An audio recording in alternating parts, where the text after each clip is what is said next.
نے اس اللہ کی ہے جس نے اس کائنات کو خلق کیا. لاکھوں درود و سلام محمد و آل محمد پر. بے شمار لعنت دشمنان اہل بیت پر. اداداران مظلوم کربلا، ماتمداران شہید الشہداء. آج پھر سے میں نے ہمت جٹائی ہے کہ میں آپ لوگوں کے سامنے ایک مختصر سی مجلس کو بیان کر سکوں. مجھ جیسا حقیر بندہ آپ سبھی کی حوصلہ افزائی کا شکر گزار ہوں.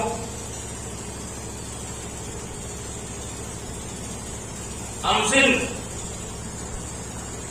عالموں کا، خطیبوں کا، ذاکروں کا مرکز رہا. آج بھی ہمارے بیچ بہت اعلیٰ درجے کے عالم، خطیب، ذاکر موجود. میری ان میں سے کوئی حیثیت نہیں، لیکن پھر بھی میں آپ لوگوں کے سامنے بڑی ہمت کر کے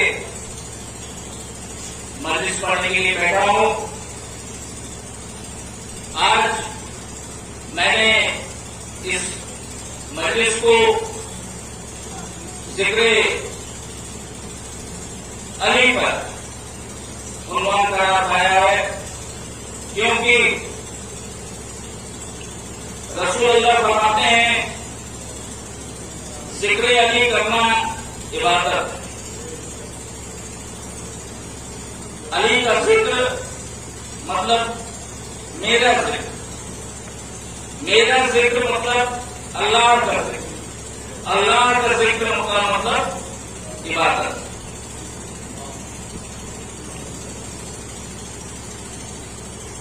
کل میں نے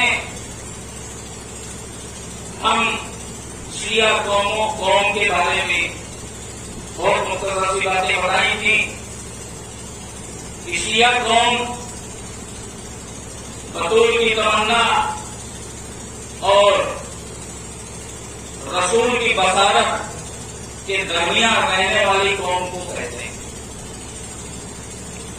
ہم لوگوں نے نہ صرف رسول کا کلمہ پڑھا ہے بلکہ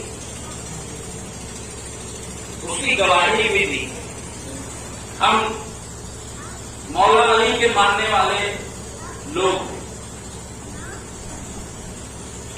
مولا علی جسے اللہ نے بنایا تھا، وہ الہی شخصیت. جسے اللہ بناتا ہے اسے مٹاتا نہیں. اللہ نے 1,24,000 نبیوں کو بنایا اور اسے ہاتھی بنا کر بھیجا. سبھی کے مقاموں کو برقرار رکھا، سبھی کی فضیلتوں کو برقرار رکھا.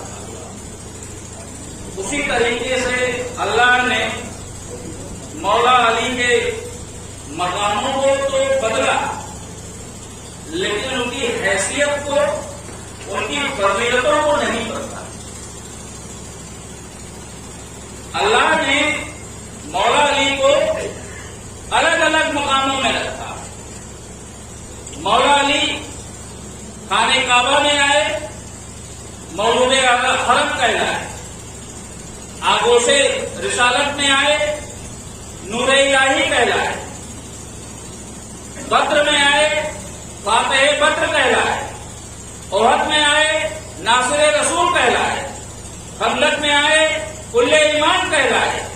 خیبر میں آئے، شاہ لاپتہ کہلائے. چہرہ دکھایا، وجہ اللہ کہلائے.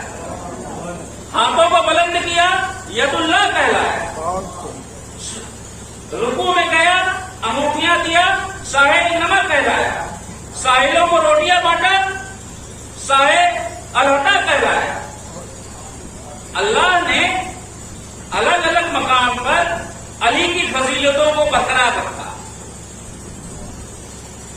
دنیا جس کو بناتی ہے دنیا اسے مٹا بھی دیتی، اللہ جس کو بناتا ہے اسے مٹاتا نہیں، بلکہ جو فضیلتیں، جو مقامات اللہ جس کو عطا کرتا ہے اس کو برقرار رکھتا ہے۔ بہت خوب۔ مولا علی جب محراب پہ آئے، امام تو جہاں کہلائے، ممبر پہ آئے، ممبر سلومی کہلائے، تخت پہ بیٹھے امیر المومنین کہلائے، تخت سے زمین پر بیٹھے ابو تراب کہلائے۔ بہت نعرے سلوات،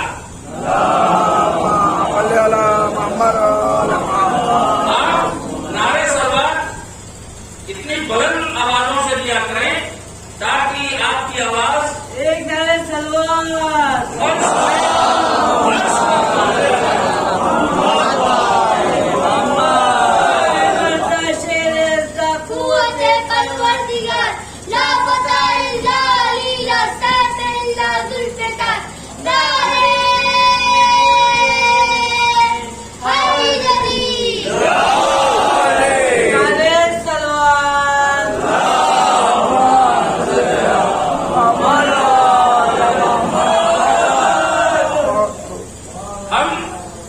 سبھی لوگ مولا علی کے چاہنے والے ہیں، مولا علی کے ماننے والے ہیں۔ مولا علی کو اللہ نے اپنے گھر میں پیدا کیا۔ اللہ جس کو چاہتا ہے وہاں پر پیدا کر دیتا ہے۔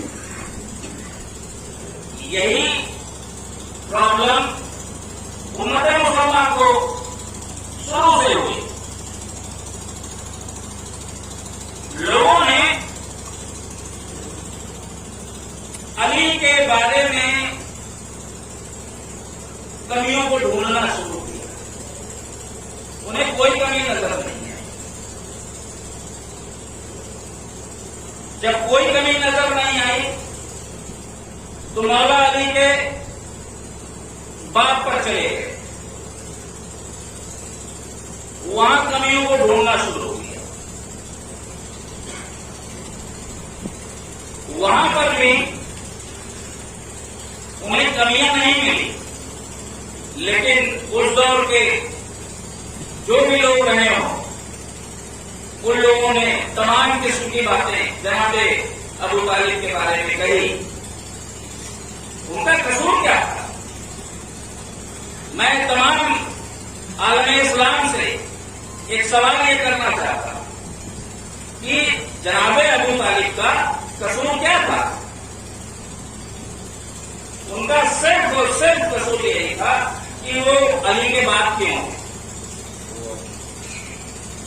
صرف، اور اس کی وجہ کیا تھی؟ لوگوں نے جناب ابو طالب کو بھول گئے۔ ایک شاعر نے بہت عمدہ شعر تھا، میں اس کو اکثر جب کبھی بھی مجھے موقع ملتا ہے مدرس پڑھنے کا تو میں اس شعر کو پڑھتا رہتا ہوں۔ بس اس خطا نے تجھے اس جہان نے چھوڑا ہے، بس تیری اس خطا نے پر تجھے اس جہان نے چھوڑا ہے کہ تیرے لال نے ان کے بتوں کو توڑا، تیرے لال نے ان کے بتوں کو توڑا۔ ہم مذہب جعفریہ کے لوگ جس کی بنیاد کہاں؟ مولا علی، جس کی بنیاد مولا علی ہے اور جس کی بصارت رسول اللہ نے دی، جس کی بصارت رسول اللہ نے دی۔ ہم وہ لوگ، ہمارے پاس کیا ہے؟ ہمارے پاس علم ملے گا، عقل ملے گی، عقل ملے گا، ہمارے پس منظر میں یہی سب ہے۔ ہمارے پسندر میں کوئی بادشاہت نہیں ہے، نہ کوئی سلطنت رہی ہو، نہ کوئی خزانہ رہا ہو. یہ ساری چیزیں ہم مذہب جعفریہ کے لوگ یا مذہب جعفریہ کسی خزانے سے یا کسی بادشاہت سے یا کسی سلطنت سے نہیں پھیلا، علم سے پھیلا. اور وہ علم آیا کہاں سے؟ وہ آیا باب علم سے. باب علم کے پاس علم آیا کہاں سے؟ شہر علم سے، جو نبیوں کا نبی تھا، جو نبیوں کا نبی. ہم سب باب علم کے ایک ادنا سے بھکاری ہیں. ہم کسی ابو جہل کے پجاری نہیں ہیں. ہمارا علمی معیار بہت اونچا ہے. ہماری قوم کے پاس جو سب سے بڑی دولت ہے وہ ہمارا علم ہے، اور ہم اس علم کا استعمال جو مذہب جعفریہ ہے، یہ میں ایک آج سے 5-7 سال پہلے، 5-7 سال کے 15 سال پہلے اسلام پر ریسرچ ہو رہا تھا، اور وہ ریسرچ BBC نے کیا تھا کہ امت مسلمہ میں 73 فرقے ہیں. کتنے؟ 73 فرقے ہیں. اور ان 73 فرقوں میں سب سے اعلیٰ کون ہے؟ جو کہ جس کا علمی معیار بہت اونچا. جب اس نے پوری دنیا میں یہ ریسرچ کیا تو اس نے پایا کہ مذہب جعفریہ جو ہے اس کا علمی معیار سب سے اونچا ہے. رسول اللہ نے اس بات کو پہلے ہی کہہ گئے کہ میری وفات کے بعد میری امت 73 فرقوں میں 72 یا 73 فرقوں میں تقسیم ہو جائے گی. وہ کیسے ہوگی بھائی؟ فرقے بنتے کیسے؟ ہر فرقے کا امام ہوتا ہے. امام جو ہوتا ہے ہر فرقے میں ہوتا ہے، اور فرقے امام نہیں بناتی، امام فرقے بناتے ہیں. اگر آپ ہسٹری کو پڑھیں گے، امام فرقے بناتے ہیں. مولا علی کے بارے میں ایک بہت بڑے امام مرتے مرتے مرتے مر گئے، اور اپنے ڈیتھ اسٹیٹمنٹ میں کہہ گئے میری تمام عمر کا علم اور میری تمام عمر کا مطالعہ کرنے کے باوجود میں یہ نہ سمجھ سکا کہ خدا علی ہے کہ علی خدا. امام صافی. تو رسول اللہ کی ایک حدیث بھی ہے کہ میری وفات کے بعد 73 فرقے ہوں گے، اور ان 73 فرقوں میں سے ایک ہی فرقہ جنت میں جائے گا. اب سبھی فرقے یہی سوچتے ہیں بھائی کہ ہم جنتی ہیں. ہم لوگ بھی یہ سوچتے ہیں کہ ہم جنتی ہیں. ہمارے پاس بہت سارے دلائل موجود ہیں، لیکن رسول اللہ نے اس کے ساتھ یہ بھی کہا تھا کہ سبھی فرقے اپنے اپنے اماموں کے ساتھ جائیں گے، اکیلے نہیں جائیں گے، اپنے اپنے اماموں کے ساتھ جائیں گے. اب رسول اللہ صادق و امین تھے، ان کی باتیں تو بھائی جو صادق ہو اس کی باتیں تو سچ ہوں گی.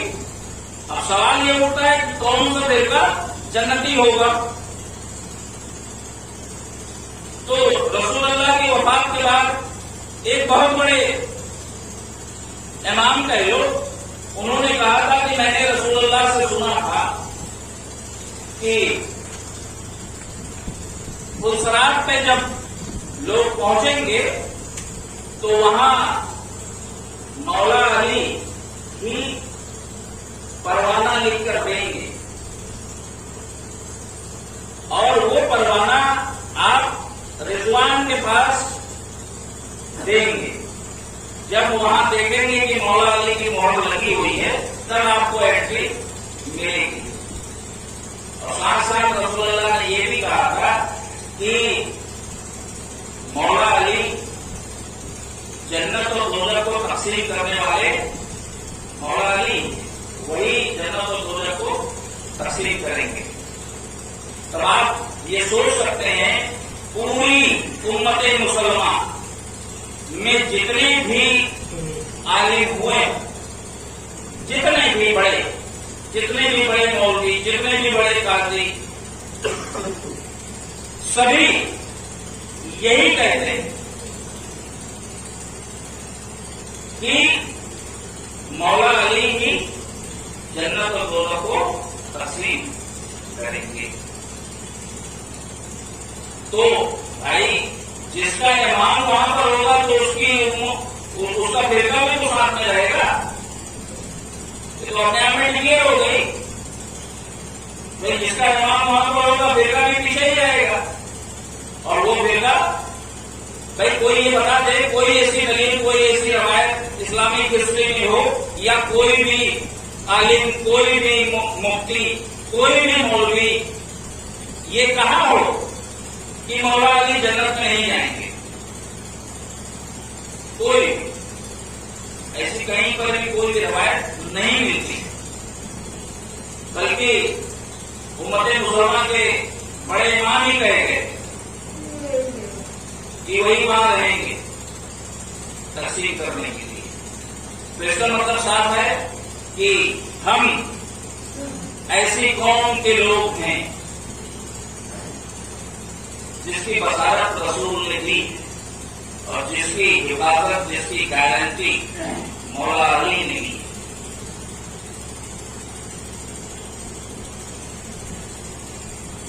ہمیں فخر ہونا چاہیے، ہمارے لیے مقام فخر کی بات ہے کہ جس کی تمنا رسول نے کی اور جس کی بصارت رسول نے دی. یہ ہماری قوم کے لیے بہت ہی فخر کی بات ہے. اور کسی فرقے کے لیے ایسی باتیں کہیں کسی بھی روایت میں یا کوئی مفتی یا کوئی مولانا یا کوئی بھی لوگ، وہ تو رسول اللہ کو ان پڑھ تک کہے گئے کہ رسول اللہ ان پڑھ تھے. اب کہاں سے کہے گئے وہ وہی جانے. رسول اللہ کہاں سے ان پڑھ تھے وہی جانے. تو اتنا تو طے ہے کہ رسول اللہ صادق و امین نبی تھے اور ان کی جو بھی حدیثیں ہیں وہ تو صرف وہ کلام کس سے کرتے تھے؟ اللہ سے. وہی ہوتی تھی اور وہی وہ بتاتے تھے. ہم لوگ کے سامنے، اپنی امت کے سامنے جو وہی آتی تھی وہی بتاتے تھے. تو اس بات تو یہ طے ہے کہ لیکن ہمارا فرض کیا بنتا ہے؟ یہ تو ٹھیک ہے رسول اللہ نے جس کی بصارت دی، مولا علی نے جس کی گارنٹی لی کہ ہم جنتی ہوں گے کیونکہ ہمارا پہلا امام.